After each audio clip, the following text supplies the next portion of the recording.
Hey everybody, I thought I'd do a quick review of the Ruedamann 2-inch ramp that I purchased about a year ago. It's been working great.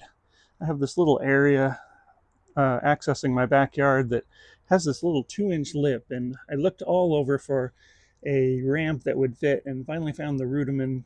It's about 43 inches wide and 10 inches deep, and then of course 2 inches tall, and it worked just perfect for this particular spot.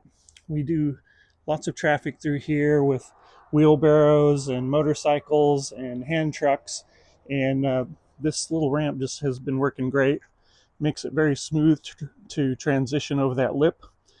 It's solid rubber, so it's very hefty. I think about 13 pounds, but it will hold up to almost 2,200 pounds. So it's rubber, it's not going to wear out in the sun and the rain, and it's held up very nicely in this location. So just a great little ramp, and I would highly recommend it. The Ruedamann 2-inch ramp. Thank you.